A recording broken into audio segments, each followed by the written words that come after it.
जब भी कोई पर्सन बिजनेस परफॉर्म करता है तो उसको सप्लायर से, रिटेलर से, होलसेलर से या फिर अगर वो इंटरनेशनल बिजनेस परफॉर्म कर रहा है तो बाहर के किसी दूसरे कंट्री के सप्लायर से, एक्सपोर्टर से, इंपोर्टर से, शिप ऑनर से, इनसे जो है अलग अलग टाइप के कॉन्ट्रैक्ट्स करने पड़ते हैं। वहीं पे अगर आप बात कर लें कि अगर आप जो है किसी दूसरी कंपनी के साथ मिलकर काम करना चाहते हैं तो वहाँ पर आप पार्टनरशिप कॉन्ट्रैक्ट करेंगे, ज्वाइंट वेंचर के लिए जो है आप वहाँ पर गाइडलाइंस तैयार करेंगे। तो डिफरेंट डिफरेंट यानी कि टास्क को परफॉर्म करने के लिए आपको कॉन्ट्रैक्ट्स करने पड़ते हैं, एग्रीमेंट्स करने पड़ते हैं। और इन कॉन्ट्रैक्ट और एग्रीमेंट करने के लिए सबसे पहले आपको जो है नेगोशिएशन करना पड़ता है। यानी कि यहाँ पर क्या होता है कि जब भी आप कोई कॉन्ट्रैक्ट करने जाओगे तो बट ऑब्वियसली बात है कि आप पहले प्राइस क्या होगा उस पर जो है बातचीत करोगे, डिस्कशन करोगे। प्रोडक्ट कैसा होगा, उसकी क्वालिटी क्या होगी, उस पर डिस्कशन करोगे। एम्प्लॉयज़ किसके होंगे, कब कहाँ कैसे बनाकर उस प्रोडक्ट को दिया जाएगा, कैसे ट्रांसपोर्टेशन किया जाएगा, ट्रांसपोर्टेशन का खर्चा कौन उठाएगा, रिस्क किसका होगा, रिस्पॉन्सिबिलिटी किसकी होगी, इन सारी चीज़ों को लेकर आप क्या करते हो, डिस्कशन करते हो। इसी तरीके से अगर कोई कॉन्फ्लिक्ट आ गया, कोई झगड़ा हो गया, कोई डिस्प्यूट हो गया तो वहाँ पर भी आप जो है क्या करते हो कि एक टेबल पर बैठकर चीज़ों को सॉल्व आउट करने की कोशिश करते हो, डिस्कस करके प्रॉब्लम को रिजॉल्व करने की कोशिश करते हैं। तो इसी को नेगोशिएशन कहते हैं। तो क्लियर, तो नेगोशिएशन का मतलब क्या हो गया? Negotiation is the process of bargaining with one or more parties for the purpose of arriving at a solution that is acceptable to all. यानी कि जब आप कॉन्टैक्ट कर रहे होते हो तो एक पर्सन दूसरे पर्सन से कॉन्टैक्ट कर रहा होता है, तो आप नेगोशिएट करते हो, बार्गेन करते हो, डिस्कशन करते हो, जिससे कि वहाँ पर दोनों का फायदा हो और दोनों के ही जो टास्क हैं वो कंप्लीट हो सकें। क्लियर, तो इसे नेगोशिएशन कहते हैं। तो it is a discussion at which people try to decide or agree something. तो डिस्कशन करके जो है वो किसी एक कॉमन चीज़ पर एग्री होने की बात करते हैं। जैसे कि आप कोई भी प्रोडक्ट परचेज करने जाते हो तो वहाँ पर आप बार्गेन करते हो ना, कि उस सामने वाले पर्सन ने कहा कि 20 रुपीज़ है इसका प्राइस, आपने कहा नहीं भैया 15 लगा लीजिए, फिर 10 लगा लीजिए। फिर आप बार्गेन करते हो तो वहाँ पर 10 से 15 आ जाते हो और जो शॉप ऑनर होता है वही बोलता है कि ठीक है 15 में रेडी करते हैं, 15 में फाइनल करते हैं, 50 में ले जाइए। तो यही चीज़ क्या हो गया कि एक कॉमन प्राइस यानी कि 15 रुपये प्राइस में जो आप भी एग्री हो गए और सामने वाला भी एग्री हो जाता है और वह प्रोडक्ट फाइनल परचेज कर लेते हो, तो सामने वाले को 15 रुपीज़ मिल जाते हैं और आपको प्रोडक्ट मिल जाता है। तो इसी तरीके से जब डिफरेंट बिजनेस ऑर्गेनाइजेशन कॉन्टैक्ट करते हैं तो वहाँ पर भी बहुत सारी चीज़ों को, टर्म्स और कंडीशन को लेकर जो है वहाँ पर डिस्कशन होता है। तो वही चीज़ क्या कहलाता है? नेगोशिएशन कहलाता है। तो जब भी कभी आप जो है बियॉन्ड कंट्री जाकर जब कोई कॉन्टैक्ट करते हो, कोई बिजनेस परफॉर्म करते हो, तो वहाँ पर आपको दूसरे कंट्री के एक्सपोर्टर, इंपोर्टर, रिटेलर, होलसेलर या फिर बिजनेस ऑर्गेनाइजेशन के साथ आपको डीलिंग करनी पड़ती है। तो ऐसे केस में क्या होगा, एक कल्चर दूसरे कल्चर से जो है बिजनेस डीलिंग कर रहा है, तो यहाँ पर आपको जो है कल्चर की नॉलेज होनी चाहिए। जिस भी कंट्री में जाके आप अपना बिजनेस परफॉर्म करने वाले हो वहाँ के कल्चर के बारे में आपको नॉलेज होनी चाहिए और इंटर कल्चरल कम्युनिकेशन भी आपको आना चाहिए। यानी कि एक कल्चर के लोग कैसे दूसरे कल्चर के साथ कम्युनिकेट किया जाना चाहिए उसके बारे में अवेयरनेस होनी चाहिए। अगर अगर आप जो है यहाँ पर फेल हो जाते हो, यानी कि आपको सामने वाले के कल्चर के बारे में नॉलेज ही नहीं है, वहाँ पर डिसीजन मेकिंग का क्या पैटर्न है, सेंट्रलाइज है कि डिसेंट्रलाइज है, कलेक्टिविज्म है या फिर इंडिविजुअलिज्म है, या फिर जो है वहाँ पर जो हायरार्की को जो है इंपॉर्टेंस दिया जाता है या फिर ग्रुप वर्किंग को जो है इंपॉर्टेंस दिया जाता है। अगर आपको वहाँ के कल्चर के बारे में नहीं पता होगा तो कहीं ना कहीं फिर आप जो है सही डीलिंग नहीं कर पाएंगे। जैसा कि हमने लास्ट वीडियो में आपको बताया था कि चाइना और जो है अमेरिका के लोगों के बीच में एक कॉन्टैक्ट होना था। चाइना ने अमेरिका के डेलीगेट्स को अपने यहाँ पर बुलाया डिनर पर, और डिनर पर जो है अमेरिका ने अपने जूनियर को वहाँ पर भेज दिया, और जब जूनियर वहाँ पर पहुँचता है तो वहाँ पर भी उसने हायरार्की नहीं फॉलो की और बोला कि डाइनिंग टेबल पर जो जहाँ मन करे वहाँ पर बैठ सकता है। तो ऐसे में चाइना जो कि हायरार्की को फॉलो करता है, वहाँ पर सीनियोरिटी और सुपीरियोरिटी ज़्यादा चलती है, उन्होंने जो है इस चीज़ देख कर कि वहाँ पर हायरार्की फॉलो नहीं की जाती है, तो उस चीज़ को देखकर उन्होंने कॉन्ट्रैक्ट को क्या किया था, डील को कैंसिल कर दिया था। तो कल्चर का नॉलेज होना जरूरी है जब भी आप कोई भी डील करने जा रहे हो, कोई नेगोशिएशन करने जा रहे हो। अगर आपको कल्चर के बारे में अवेयरनेस नहीं होगी तो it can create communication problem. यानी कि पहली चीज़ क्या हो गई कि वहाँ की लैंग्वेज क्या है, वहाँ का नॉन वर्बल और वर्बल कम्युनिकेशन करने का तरीका क्या है। अगर आपको इसके बारे में जानकारी नहीं है तो आपका जो कम्युनिकेशन है वहाँ पर प्रॉब्लम होगी और आप सही से कम्युनिकेट नहीं कर पाओगे। तो बट ऑब्वियस बात है कि आप नेगोशिएट नहीं कर पाओगे और आपका जो भी डील है, जो भी कॉन्ट्रैक्ट करने जा रहे हो वो कॉन्ट्रैक्ट नहीं कर पाओगे, वो फेल हो जाएगा। नेक्स्ट है cultural barrier also make it difficult to understand each others behaviour. अगर आप जो है कल्चर के नॉलेज नहीं होगा दूसरे कंट्री के बारे में तो इससे उनका क्या बिहेवियर, भाई हर अलग अलग कल्चर में जो भी मेंबर्स होते हैं उनका अलग अलग बिहेवियर होता है। सबके मेंबर का बिहेवियर जो है वो उनके कल्चर के अकॉर्डिंग होता है।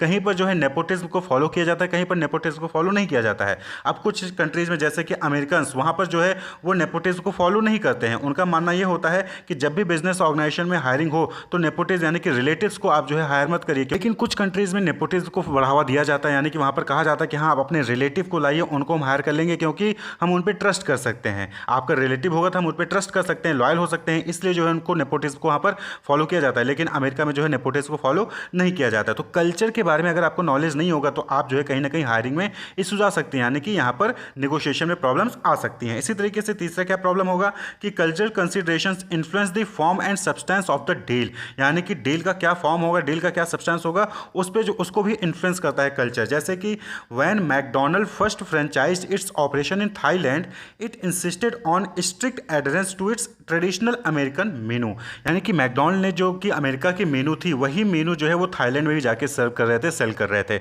जो मेनू अमेरिका में सेल कर रहे थे मैकडोनल्ड, वही मेनू जाके जो है वो वही आइटम जो जाके थाईलैंड में भी सेल कर रहे थे। अब थाईलैंड का कल्चर अलग है, अमेरिका का कल्चर अलग है, तो मैकडोनल्ड वहाँ पर ज़्यादा प्रॉफिट अर्न नहीं कर पा रही थी। तो उसके बाद क्या हुआ, later under pressure from its Thai franchisee it permitted the sale of noodles, a dish traditionally served on auspicious occasion.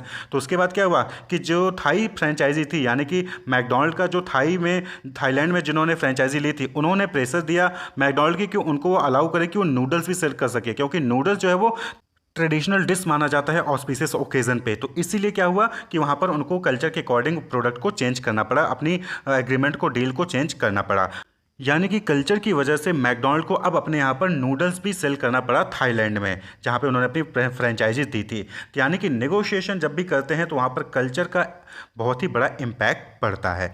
Negotiation and discussion process 5 stages जो होते हैं जिनको फॉलो किया जाता है। सबसे पहला स्टेज होता है द प्रिपरेशन स्टेज, दूसरा है द डिस्कशन स्टेज, तीसरा है द प्रपोजिंग स्टेज, चौथा है द बार्गेनिंग स्टेज एंड पांचवा है the closing and confirming stage. तो ये 5 स्टेज जो है ना, आपको अलग अलग बुक्स में अलग अलग स्टेजेस देखने को मिल सकते हैं, लेकिन ओवरऑल होता यही है कि जब भी कोई निगोशिएशन होता है तो वहाँ पे पहले आपको उसके लिए निगोशिएशन के लिए प्रिपेयर होना चाहिए। उसके बाद आप इंफॉर्मेशन एक्सचेंज करते हो, यानी कि डिस्कस करते हो। देन जो भी आप बार्गेन करना चाहते हो उसके लिए प्रपोजल देते हो और फिर उस चीज़ पे बार्गेन करते हो और फिर फाइनली जो है किसी न किसी एक डिसीजन पे आ जाते हो, या तो आप एग्री कर जाओगे या फिर जो है आप निगोशिएशन कैंसिल कर देंगे। क्लियर? तो यही जो है 5 स्टेजेस होते हैं नॉर्मली किसी भी निगोशिएशन एंड डिस्कशन प्रोसेस में। तो सबसे पहला क्या है, the preparation stage. The preparation stage नाम से क्लियर है कि यहाँ पे आप क्या कर रहे हो, अपने आप को प्रिपेयर कर रहे हो कि आप निगोशिएट कर सको। निगोशिएट करने के लिए आपको प्रोडक्ट के बारे में, आपको जो है सामने जो कस्टमर है, जो दूसरी पार्टी है, उसके बारे में नॉलेज होनी चाहिए और साथ ही साथ ऑब्जेक्टिव क्या है निगोशिएशन का वो भी आपको पता होना चाहिए। तो नो द ऑब्जेक्टिव, ऑब्जेक्टिव क्या है निगोशिएशन का पहले आपको ये पता होना चाहिए।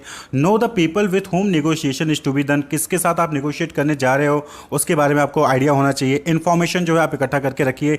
What concession can be given, यानी कि आपको इसके लिए भी प्रिपेयर होना है कि अगर बार्गेनिंग होती है तो क्या कंसेशंस होते हैं जो आप दे सकते हैं, कि प्राइस पे डिस्काउंट कर सकते हैं या फिर एक्स्ट्रा जो है उसको जो है सर्विस फ्री कर सकते हैं या फिर वारंटी उसको बढ़ा सकते हैं। तो क्या कंसेशन है जो कि आप दिया जा सकता है, उसको भी आप पहले से प्रिपेयर रखें। और साथ ही साथ अगर जो है निगोशिएशन एग्रीमेंट फेल हो जाता है, आप जो है निगोशिएशन नहीं हो पाता है, तो उस केस में आपके लिए बेस्ट अल्टरनेटिव क्या होगा उसके लिए भी आप तैयार रहिए, यानी कि प्रिपेयर द बाटना यानी कि best alternative to a negotiated agreement, यानी कि जो भी एग्रीमेंट आप नेगोशिएट किए हो वो फेल हो जाता है तो उसका अल्टरनेटिव आपके पास क्या है, वो भी आपको जो है उसके लिए प्रिपेयर होना चाहिए। क्लियर? तो प्रिपरेशन स्टेज में निगोशिएशन करने से पहले सारी चीज़ें अपने बारे में, अपने प्रोडक्ट के बारे में, सामने वाले के बारे में, सामने के प्रोडक्ट के बारे में, ऑब्जेक्टिव क्या है, क्या कंसेशंस दिए जा सकते हैं, क्या उसका अल्टरनेटिव हो सकता है, वो सारी चीज़ें आप क्या करते हो, प्रिपेयर करते हो। देन आता है डिस्कशन स्टेज, यानी कि जब आप प्रिपरेशन कर लेते हो फिर आप काउंटर पार्टी यानी कि सामने वाला जो सेल्स पर्सन है, वो सामने जो कस्टमर है उसके साथ जो है डिस्कशन करना स्टार्ट कर देता है। डिस्कशन करने का मतलब यहाँ पे है कि प्रोडक्ट के बारे में इंफॉर्मेशन शेयर करना, ठीक है, अंडरस्टैंडिंग प्रोडक्ट और सर्विस के बारे में डिस्कस करना, discussion about the understanding of the product and services. जो भी सामने कस्टमर्स के मन में कोई क्वेश्चन होता है प्रोडक्ट को लेके, उसको सॉल्व करना, उसकी चीज़ों को, उसकी बातों को सुनना, वो क्या चाहता है एग्जैक्टली, क्लेरिफाई करना, अगर उसकी कोई डाउट्स है तो उसको क्लेरिफाई करना, ये सारी चीज़ें डिस्कशन स्टेज में ही आती हैं। Helps to know what the customer is looking for, यानी कि डिस्कशन स्टेज में आपको पता चलेगा कि कस्टमर को एक्चुअली चाहिए क्या। जब आप उससे बातचीत करोगे कस्टमर से तभी तो आपको पता चलेगा कि कस्टमर को क्या चाहिए। तो ये डिस्कशन स्टेज होता है, यहाँ पे आपको जो है पता करना होता है कि कस्टमर को एक्जैक्टली क्या चाहिए होता है, उसके अकॉर्डिंग फिर आप जो है उसको प्रोडक्ट प्रोवाइड करते हो। बिल्ड रैपोर्ट, यहाँ पे क्या होता है कि हार्मोनियस रिलेशनशिप और क्लोज रिलेशनशिप बिल्ड करने की कोशिश की जानी चाहिए सेल्स पर्सन के साइड से। सेल्स पर्सन अगर जो है कस्टमर्स के साथ एक रैपोर्ट बिल्ड करेगा, एक हार्मोनियस रिलेशनशिप, एक क्लोज रिलेशनशिप उसके साथ बिल्ड करने की कोशिश करेगा, तो आसानी होगी उसके आइडियाज़ को समझने में, उससे कम्युनिकेट करने में और उससे निगोशिएट करने में। स्माइल करिए, नेम जो है कस्टमर का बार बार लीजिए, उसके साथ आई कांटेक्ट बनाइए, उसकी आइज़ को देखिए कि वो कहाँ देख रहा है, दाएं बाएं देख रहा है, क्या सर्च कर रहा है, ये ना ये सारी चीज़ें जो है डिस्कशन स्टेज के पार्ट्स होते हैं। डिस्कशन स्टेज में ही कुछ चीज़ें और हैं जो कि सेल्स पर्सन को या फिर नेगोशिएशन के टाइम पे ध्यान रखनी चाहिए। सबसे पहली चीज़ लिसनिंग स्किल।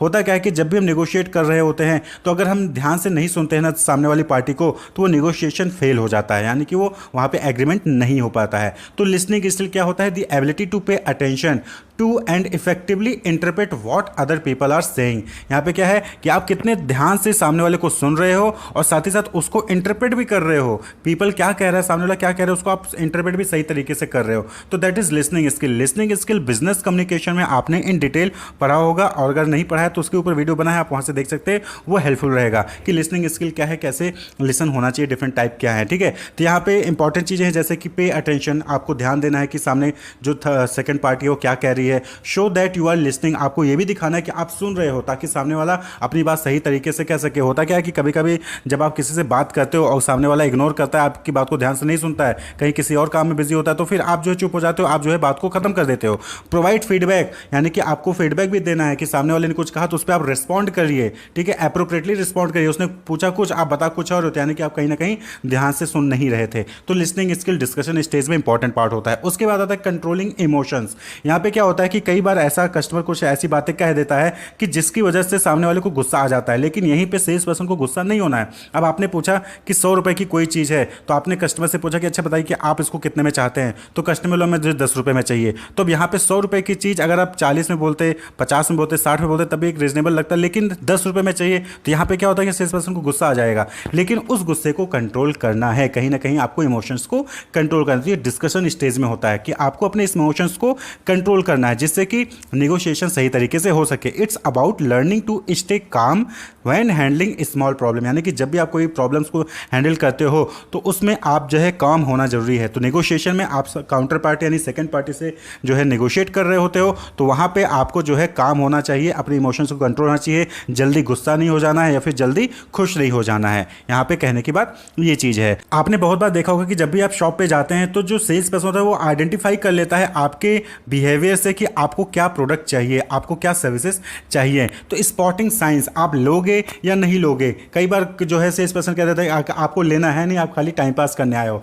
तो ये चीज़ें जो है वो स्पॉट कर लेता है किससे? साइंस से, कि आपकी बॉडी लैंग्वेज कैसा है, आप क्या बात कर रहे हो, आपका जो टोन है वो कैसा है। ठीक है, आप पहुंचते ही जो है नेगेटिव टोन में बात कर रहे हो, उसकी कमियां निकाले जा रहे, तो बट ऑब्वियस बात है कि सामने वाला समझ जाएगा कि आपको इसमें इंटरेस्टेड नहीं है, आपको जो है ये पसंद नहीं है, आप जो है नहीं लोगे। क्लियर? तो आपको जो है डिस्कशन स्टेज में ही साइंस को भी स्पॉट करना है, जो वर्बल और नॉन वर्बल कम्युनिकेशन होते हैं उस नेगोशिएशन से लेकर। तो non verbal communication and voice cues. तो नॉन वर्बल कम्युनिकेशन आप सभी को पता होगा, जहां पे आप शब्दों का इस्तेमाल नहीं करते हो, लेकिन आप अपनी बॉडी लैंग्वेज से, अपनी आई कॉन्टैक्ट से, अपने फेशियल एक्सप्रेशन से जो है आप कम्युनिकेट कर देते हो कि आप पॉजिटिव हो या फिर निगेटिव हो। आपका वॉइस टोन कैसा है, ठीक है, कि किस तरीके से आप बात कर रहे हो, पोलाइटली बात कर रहे हो, कामली बात कर रहे हो, आपके वॉइस टोन नॉर्मल है, तो यानी कि कहीं ना कहीं आप इंटरेस्टेड हो। लेकिन आप एंगर में बात कर रहे हो या फिर आप जो है जल्दबाजी में हो, तो कल लगता है कि हाँ ये जल्दबाजी में लेंगे या नहीं लेंगे, उससे क्लियर हो जाता है। तो आपको जो है डिस्कशन स्टेज में इस चीज़ को भी आइडेंटिफाई करना होता है सेल्स पर्सन को। क्लियर? उसके बाद आता है द प्रपोजिंग स्टेज। तो दूसरे स्टेज के बाद तीसरा स्टेज द प्रपोजिंग स्टेज, यानी कि जब आपने डिस्कस कर लिया प्रोडक्ट के बारे में,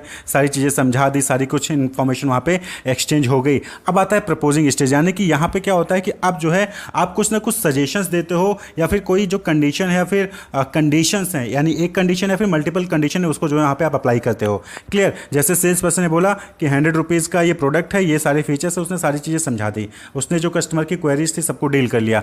ठीक है, कस्टमर के इंटरेस्ट को भी देख लिया कि कस्टमर चाहता है, लेकिन कस्टमर ने बोला नहीं भैया 100 रुपीज़ नहीं, मुझे ये 80 रुपीज़ में चाहिए। क्लियर? तो ये जो 80 रुपीज़ प्रपोज किया, यही चीज़ प्रपोजिंग स्टेज है। यानी कि यहाँ पे अब कस्टमर क्या करेगा, वो 80 रुपीज़ प्रपोज करेगा। या फिर यहाँ पे दूसरा पहलू ये हो सकता है कि कस्टमर जो है लेने को तैयार नहीं है 100 रुपीज़ में, तो यहाँ पे जो सेल्स पर्सन है वो सेल्स पर्सन कहेगा कि ठीक है सर, आप 100 नहीं, आप 80 में ले लीजिए। ठीक है, तो ये चीज़ प्रपोजिंग स्टेज है। यानी कि कहीं ना कहीं सामने वाला, या फिर आप जो है खुद उसमें कुछ ना कुछ एडिशन करते हो या फिर सब्सट्रैक्शन करते हो कि सर्विसेज 2 सर्विस मिल रही थी, तीसरी आपको 3 सर्विस दे दी जाएगी, या फिर 1 साल की वारंटी थी, आपको 2 साल की वारंटी दी जाएगी। यानी कि यहाँ पे कहीं ना कहीं आप कोई ना कोई सजेशन विद सम कंडीशन और कंडीशंस देते हैं। ठीक है, तो प्रपोजल देते हैं कि आप कितने में खरीदना चाहते हैं। उसके बाद शुरू होता है बार्गेनिंग स्टेज। बार्गेनिंग स्टेज यहाँ पे आप नेगोशिएट करते हो किस चीज़ को, डिफरेंट जो टर्म्स ऑफ परचेज होते हैं, एग्रीमेंट होता है, कॉन्ट्रैक्ट होता है, उन सबको जो है आप यहाँ पे क्या करते हो, बार्गेन करते हो कि 2 साल का आप जो है वारंटी दे रहे हो, नहीं मुझे 2 साल नहीं, मुझे 3 साल वारंटी चाहिए। या फिर आप जो है प्राइस मुझे कम कर दीजिए, आप वारंटी मत दीजिए मुझे, ठीक है, आप जो है 100 रुपीज़ का उसको 50 रुपीज़ में दे दीजिए, मुझे वारंटी नहीं चाहिए। तो इस तरीके से जो है आप डिफरेंट डिफरेंट जो टर्म्स ऑफ परचेज होते हैं, एग्रीमेंट होता है, उसमें जो है आप बार्गेन करते हैं। क्लियर? तो बार्गेन मतलब कि मोल भाव करना नॉर्मली जो है प्राइसिंग के टर्म में होता है, ठीक। उसके अलावा जो है डिफरेंट डिफरेंट जो टर्म्स एंड कंडीशन होते हैं उसमें भी आप बार्गेन कर सकते हैं। उसके बाद जब बार्गेन करते हो तो उसी में जो है बार्गेनिंग में कई बार ऐसा होता है कि जो सामने वाला है वो 50 रुपए से ऊपर आ ही नहीं रहा है कि 50 रुपए से ज़्यादा पे कर दे, और आप हैं, आप जो है 80 रुपए से नीचे जा नहीं रहे हैं। तो इस केस में क्या होता है कि कहीं ना कहीं आपको, अगर आपको लगता है कि सामने वाला जो है परचेज करने में इंटरेस्टेड है और आपको प्रॉफिट हो रहा है, तो आप जो यहाँ पे कंसेशन देने की बात कर देते हैं, मेकिंग कंसेशन। यहाँ पे क्या हो गया कि something allowed or given up often in order to end a disagreement or the act of allowing or giving up something. यहाँ पे कंसेशन का मतलब क्या हो गया कि छूट देना। यहाँ पे क्या है? छूट देना, यानी कि आप नहीं चाहते हो कि आपका प्रोडक्ट बिना खरीदे कस्टमर चला जाए, तो उस केस में क्या कहते हो कि आप कंसेशन देना स्टार्ट कर देते हो। कस्टमर ने बोला 50 रुपये, आपने बोला था 80 रुपये, आप कहते हो कि कोई बात नहीं भैया, आप 60 रुपये दे दीजिए, और फाइनल करते हैं, ठीक है। तो दैट इज मेकिंग कंसेशन, कि यहाँ पे आप क्या कहते हो कि सामने वाले को कुछ ना कुछ एक्स्ट्रा छूट दे देते हो। क्लियर? तो यहाँ पे आपको एक बात और ध्यान रखनी है कि जब भी कंसेशन सेल्स रिप्रेजेंटेटिव देता है तो वहाँ पे वो ना सीधे नहीं कर देता। जैसे कि अगर किसी प्रोडक्ट की प्राइस 100 है और जो कस्टमर है वो 50 कह रहा है, तो आप सीधे जो उसको कंसेशन नहीं कर देंगे, ठीक है 50 पे आ जाए, नहीं, आप धीरे धीरे स्टेप बाय स्टेप यानी कि इंस्टॉलमेंट में कंसेशन दीजिए। कि पहले आपने 90 बोला, देन नहीं मान रहा है तब भी आपने 80 बोला, देन भी अगर तब भी वो एग्री नहीं कर रहा तो फिर आप 70 पाइए, या फिर अब डील को क्लोज कर दिए। यानी कि जहाँ तक आप कम कर सकते हैं, कंसेशन जितना दे सकते हैं वहाँ तक दीजिए, लेकिन उसको इंस्टॉलमेंट दिया। हो सकता है कि वो 80 पे ही तैयार हो जाए। आप 70 तक कंसेशन दे सकते थे, लेकिन पहले आपने 80 दिया, तो 80 पे ही शायद वो एग्री हो गया, तो फिर आपको 10 रुपये का वहाँ पे क्या होता है, फायदा हो जाता है। तो कंसेशन भी जो है आप जो है इंस्टॉलमेंट में दिया जा सकता है। तो जब आप कंसेशन दे देते हो उसके बाद फिर अगला स्टेज आता है the closing and confirming stage. Closing stage यानी कि ये फाइनल स्टेज हो गया। क्या हो गया? Final stage of any negotiation is the closing. The closing may result in an acceptable agreement between the parties involved or it may result in failure to reach an agreement. तो closing stage क्या है? यहाँ पे आपने concession दे दिया, उसने बोला था 50, आपने बोला 60, ठीक है, आप 80 बोल रहे थे, 60 आ गए। अब क्या है, आपने जो है इसको क्लोज करना है। अब यहाँ पे या तो कस्टमर वो प्रोडक्ट 60 रुपये में ले लेगा, या फिर आप जो है फर्दर कोई कंसेशन दोगे कि ठीक है 60 रुपये नहीं 50 रुपये ले लो, जाइए ले जाइए प्रोडक्ट। तो यहाँ पे आपने क्या किया कि 50 रुपये प्रोडक्ट देके एग्रीमेंट को क्या किया, क्लोज कर दिया, नेगोशिएशन को खत्म कर दिया। या फिर आपने 60 रुपये बोला, कस्टमर 50 रुपये बोला था, वो जा रहा है, आपने भी 60 से नीचे नहीं है और कस्टमर भी 50 रुपये 60 रुपये देने को तैयार नहीं हुआ, तो वहाँ पे क्या हो गया, नेगोशिएशन कैंसिल हो गया, नेगोशिएशन फेल हो गया। तो क्लोजिंग स्टेज में जरूरी नहीं है कि नेगोशिएशन कंप्लीट हो जाए। क्लोजिंग स्टेज में नेगोशिएशन या तो हो जाएगा या तो फेल हो जाएगा, दोनों ही चीज़ें हो सकती हैं। अगर हो जाती हैं तो आप कंफर्म कर लें कि ये टर्म कंडीशंस हैं, ये सारी चीज़ें हैं, इसमें हमारी एग्रीमेंट हुई है, कंफर्म करके उसको क्लोज कर देते हैं। या फिर आप जो है कस्टमर जा रहा है, 60 रुपये बोला था, उसने 50 बोला था, वो जा रहा है, तो आप दोबारा उससे कहते हो कि भैया 60 रुपये में भी नहीं लोगे, वो बोलता है कि नहीं, तो आप वहाँ पे क्या कहते हो, नेगोशिएशन फेल हो जाता है। तो क्लोजिंग एंड कंफर्मिंग स्टेज यहाँ पे कहने का मतलब यही है कि आप जो है नेगोशिएशन को एंड करते हो, या तो आप दोनों सहमत हो गए किसी एक पॉइंट पे, या फिर जो कस्टमर है और सेल पर्सन है वो नेगोशिएट नहीं करते हैं, वो डील कैंसिल हो जाता है। तो क्लोजिंग के डिफरेंट डिफरेंट टेक्निक्स हैं। कौन कौन से टेक्निक्स हैं? जैसे कि आप अल्टरनेट चॉइस क्लोज दे सकते हैं, यानी कि सपोज है कि जो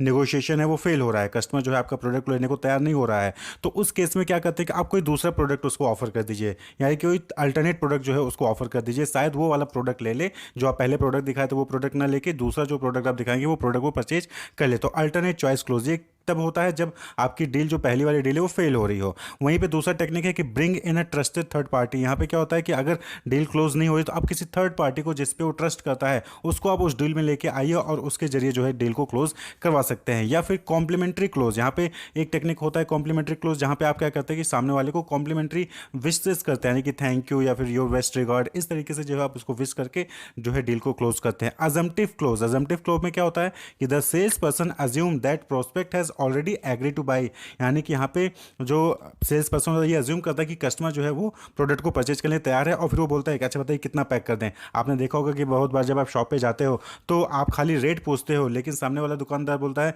कि कितना पैक कर दे, 2 किलो कर ले या 3 किलो कर दें। तो यानी कि अजम्पटिव क्लोज है कि यहाँ पे ये मान के चलता है कि आप खरीदेंगे ही, और वो जो है वेट की या फिर क्वांटिटी की बात करने लग जाता है। इसी तरीके से नेक्स्ट है सेटअप अ कॉन्टीजेंट कॉन्ट्रैक्ट, यानी कि अगर जो है कोई कॉन्ट्रैक्ट जो है सक्सेसफुल नहीं हो रहा है है, डील क्लोज नहीं हो रही है, टर्म्स एंड कंडीशन फाइनल नहीं हो रहे हैं, तो उस केस पे आप जो है कॉन्टीजेंट कॉन्ट्रैक्ट का भी सहारा ले सकते हैं। यहाँ पे क्या होता है कि आप जो है किसी परफॉर्मेंस की हैपनिंग जो है किसी सिचुएशन पे डिपेंड कर देते हैं। यानी कि आप कहते हैं कि अगर जो है प्रोडक्ट आपने परचेज किया और 1 साल में ख़राब हो जाता है, तो हम गारंटी लेते हैं कि आपको जो है नया प्रोडक्ट उस वक्त आपको डिलीवर कर दिया जाएगा या फिर आपका पूरा पैसा रिफंड कर दिया जाएगा। तो इस तरीके से कुछ कॉन्टीजेंट कॉन्ट्रैक्ट भी आप जो है क्लोजिंग टेक्निक में यूज़ कर सकते हैं। तो क्लोजिंग टेक्निक, ये टेक्निक्स तब हैं जब आप जो है आपका डील कैंसिल हो रहा होता है या फिर फेल हो रहा होता है, आपको लगता है कि डील नहीं हो पाएगी, सक्सेसफुली डील जो है डन नहीं हो पाएगी, तो उस केस में आप ये टेक्निक्स यूज़ कर सकते हैं। क्लियर। और उसके बाद फिर लास्ट में आता है कंफर्मिंग एग्रीमेंट। कंफर्मिंग एग्रीमेंट यानी कि जब आपका डील हो जाता है, सक्सेसफुली कंप्लीट हो जाता है, तो उस केस में जो भी आपने मेमोरेंडम ऑफ अंडरस्टैंडिंग या फिर जो भी टर्म शीट बनाई होती हैं या फिर जो भी वारंटी या गारंटी होती है, उसको जो है कंफर्म करिए अपने क्लाइंट से, कस्टमर से, जिससे कि जो भी टर्म्स कंडीशन है वो भी उसको भी पता हो, क्लाइंट को भी पता हो और आपको भी पता हो। तो when the negotiation process has been completed, be diligent in presenting the other side with your term sheet और मेमोरेंडम ऑफ अंडरस्टैंडिंग। यानी कि क्या क्या क्लॉज, क्या क्या कंडीशंस हैं जिस पे हमारी एग्रीमेंट हुई है, और उसको जो है कंफर्म करिए किससे, अपने क्लाइंट से, यानी जिसके साथ आप नेगोशिएशन कर रहे हैं। तो ये जो है पूरा नेगोशिएशन डिस्कशन प्रोसेस है, जहाँ पे सबसे पहले क्या करते हो, आप प्रिपेयर करते हो अपने आप को उस नेगोशिएशन को लेकर कि क्या क्या चीज़ें हो सकती हैं, कस्टमर के बारे में इंफॉर्मेशन निकालते हो, ऑब्जेक्टिव क्या है उस नेगोशिएशन का उसके बारे में जानते हो, बेस्ट अल्टरनेटिव को फाइंड आउट करते हो, क्या कंसेशन प्रोवाइड किया जा सकता है उसको आप देखते हो। देन आप जो है कस्टमर्स के साथ डिस्कस करते हो उस प्रोडक्ट को लेकर, उसके फीचर्स को लेकर, उसकी प्राइसिंग को लेकर, उसको कन्विंस करने की कोशिश करते हो, उसको इन्फ्लुएंस करते हो, उसको परसुएट करते हो। क्लियर। उसके बाद फिर प्रपोजिंग स्टेज आता है जहाँ पे आप जो है उसको प्रपोज करते हो। उसके बाद फिर बार्गेनिंग स्टार्ट हो जाती है। बार्गेन में जो है मोल भाव किया जाता है, टर्म्स एंड कंडीशन को डिस्कस किया जाता है, टर्म्स ऑफ परचेज को जो है वहाँ पे डिस्कस किया जाता है, और फिर बार्गेन करने के बाद जो भी सहमति बनती है उस पर जो है डील को क्लोज कर दिया जाता है। या तो वो डील कंफर्म होगी, यानी कि होगी, परचेज कर लेगा कस्टमर प्रोडक्ट उस प्राइस पे, या फिर वो डील कैंसिल हो जाएगी। दोनों में से कोई एक काम हो सकता है, that is closing and confirming stage. Negotiation skills क्या क्या हो सकती हैं? देखिए, सबसे पहली चीज़, जब भी एक सेलर है, आप अगर सेलिंग का काम करते हैं, तो आपके पास पहली चीज़ की सेल फर्स्ट, पहले आप बेचो, और नेगोशिएट सेकंड, बाद में नेगोशिएट करो। यानी कि पहले क्या हुआ कि आपके पास एक सेलर बायर आता है, बायर कहता है कि मुझे एसी चाहिए, तो आपने क्या किया कि एसी को आपने बता दिया कि 30,000 है एलजी का, 35,000 है वर्लपूल का, तो वहाँ पे आपने बता दिया। अब उस कस्टमर ने बोला कि ठीक है मुझे जो है एलजी का चाहिए, तो एलजी का आपने क्या किया कि 30,000 प्राइस बता दिया। अब उसको 30,000 बेचने की कोशिश करिए, ये नहीं कि पहले ही निगोशिएट करना शुरू कर दिए कि अगर सर आप एलजी का लेंगे 30,000 में ले लेंगे तो हम आपको 3 सर्विस एक्स्ट्रा दे देंगे, 4 सर्विस एक्स्ट्रा दे देंगे। नहीं, पहले आप उसको लुभाइए मत, पहले आप उसको बेचने की कोशिश करिए। अगर आपको लगता है कि हाँ वहाँ पे वो जो एग्री नहीं करे, तब जो है आप वहाँ पे नेगोशिएट करने की कोशिश करिए कि ठीक है सर, अगर आप 30,000 में एलजी लेंगे तो हम आपको यहाँ पे एक सर्विस एक्स्ट्रा दे देंगे। तब उसके बाद नेगोशिएट करिए।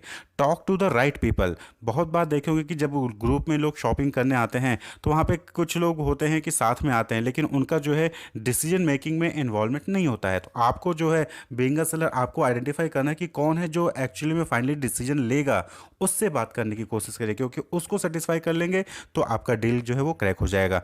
Don't negotiate on price. Focus आपका नेगोशिएशन पे ये होना चाहिए कि प्राइस पे नेगोशिएशन मत करिए, बल्कि उसकी एक्स्ट्रा सर्विसेज हो गई या फिर कुछ और फीचर्स हो गए, उस पे जो है नेगोशिएट कर सकते हैं। क्लियर।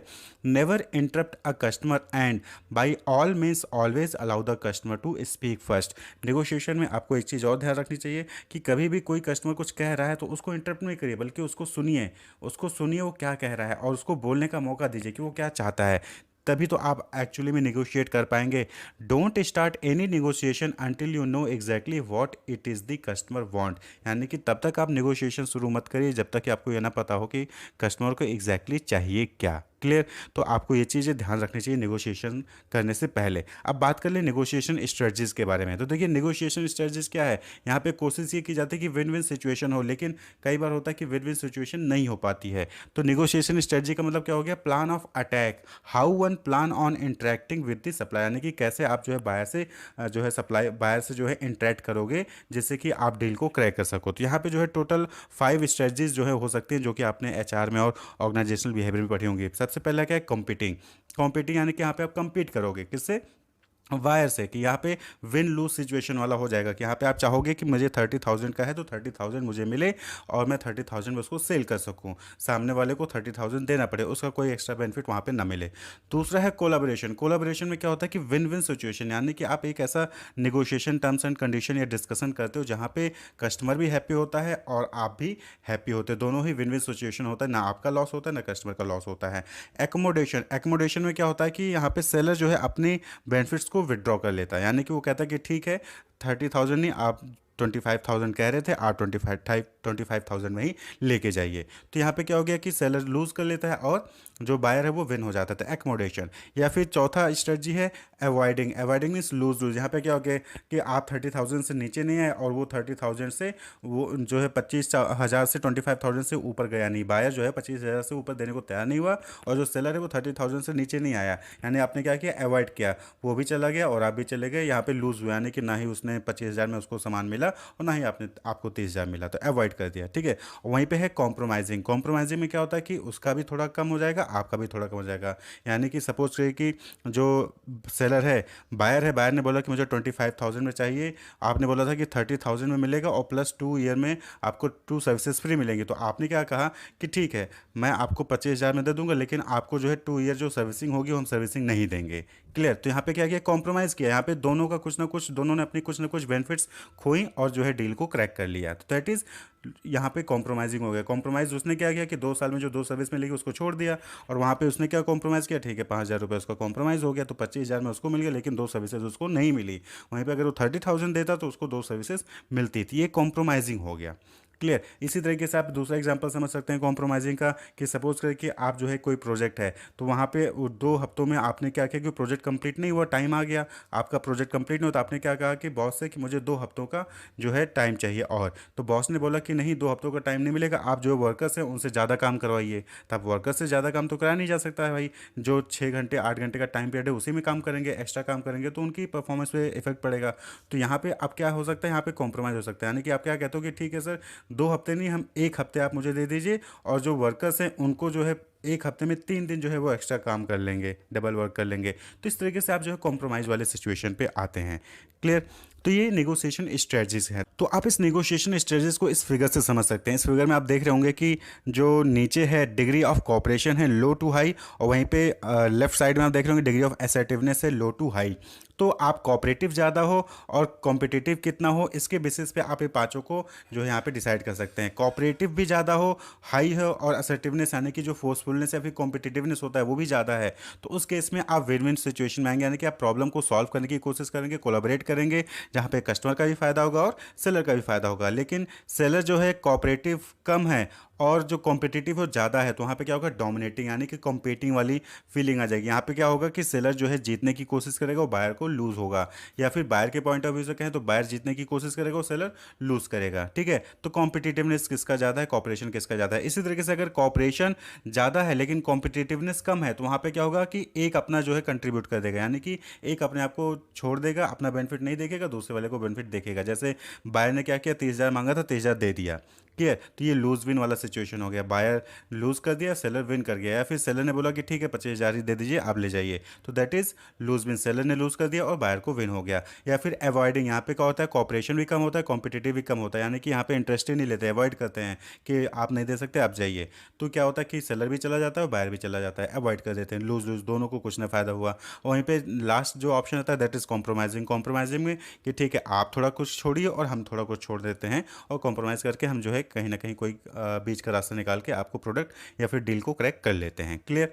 अब आता है निगोशिएशन स्ट्रेटजीज में, आप कहीं कहीं पे देखेंगे इंटीग्रेटिव निगोशिएशन और डिस्ट्रीब्यूटिव निगोशिएशन होता है। देखिए इंटीग्रेटिव निगोशिएशन का मतलब क्या होता है, integrate value creation and distribution, value create करो और डिस्ट्रीब्यूट करो, considering the most valuable needs of the other party. यहाँ पे क्या होता है कि दूसरे पार्टी का क्या मोस्ट वैल्यूएबल नीड है और हमारा क्या वैल्यूएबल नीड है, उसको कंसीडर किया जाता है। Trading to ensure you get your greatest needs, और यहाँ पे फोकस होता है कि आपका जो मेन नीड है वो आपको मिल जाए। आपको चाहिए था एसी, एसी आपका मेन नीड था, तो हम आपको एसी दे रहे हैं, लेकिन साथ में जो सर्विसेज है वो हम नहीं दे रहे हैं। ठीक है, आप 25,000 दीजिए, एसी लेके जाइए, लेकिन सर्विसेज आपको नहीं मिलेंगे। ठीक है, तो trades that cost you little but satisfy the other party. यहाँ पे क्या हुआ, दो सर्विसेज छोड़ी तो आपका उसका पैसा बचा, लेकिन आपने यहाँ पे पैसे जो है कस्टमर को 25,000 30,000 में से 5,000 कम भी कर दिए, तो आपका कहीं ना कहीं कॉस्ट कम लगा। क्लियर, तो आपका भी फायदा हुआ, सामने वाला का भी फायदा होता है। इंटीग्रेटिव डिस्ट्रीब्यूटिव नेगोशिएशन में क्या होता है कि fight for what's on the table, यानी कि जो टेबल पे है उसके लिए फाइट करिए। Getting as much as possible for oneself, यानी कि यहाँ पे कोशिश ये होती है कि जितना ज़्यादा से ज़्यादा मिल सके सामने वाले से हम उतना ज़्यादा से ज़्यादा ले सके। Not caring what the other party needs और गेट्स, यानी कि अदर पार्टी की क्या नीड है, फिर वो क्या उसको मिल रहा है, उससे हमें मतलब नहीं होता है। तो that is distributive negotiation. Clear. तो जब भी आप नेगोशिएशन करने जा रहे हैं तो बाकी चीज़ों के साथ साथ आपको जो है सबसे इंपॉर्टेंट चीज़ कि आप जो है सप्लायर्स के कल्चर के बारे में या फिर जिसके साथ भी डील करने जा रहे हैं उसके कल्चर के बारे में आपको नॉलेज होनी चाहिए। दूसरा, show respect for culture differences. जो भी कल्चर डिफरेंसेस है, आपका कल्चर कुछ और है, सामने वाले का कल्चर कुछ और है, तो जो भी डिफरेंसेस है उसके लिए रेस्पेक्ट शो करिए। ऐसा मत करिए कि मेरा कल्चर अच्छा है तुम्हारा कल्चर खराब है, या तुम्हारा अच्छा है मेरा खराब है, ऐसा नहीं करना चाहिए। जो भी डिफरेंसेस है उनके लिए रेस्पेक्ट शो करिए कि हाँ भाई ये आपका कल्चर है, आपके अकॉर्डिंग ये सही हो सकता है। Find ways to bridge the culture gap. जो भी गैप आ रहा है उसको हटाने के लिए, ब्रिज करने के लिए जो है आप वहाँ पे रास्ता ढूंढिए, जिससे कि जो भी कल्चर की वजह से आपकी डीलिंग में प्रॉब्लम आ रही है, आपके कॉन्टैक्ट में प्रॉब्लम आ रही है, तो वो जो है रिमूव हो सके और आपका कॉन्टैक्ट, आपका डील वहाँ पर फाइनलाइज हो सके। आप ओपन माइंडेड होने चाहिए, आपको जो है कामली रहना है और जो है बहुत ही ध्यानपूर्वक से सामने वाले की बात को समझना चाहिए, जिससे कि नेगोशिएट आप अच्छे से कर सके और सामने वाला भी आपकी पॉइंट को समझ सके। Wish you all the best, keep watching.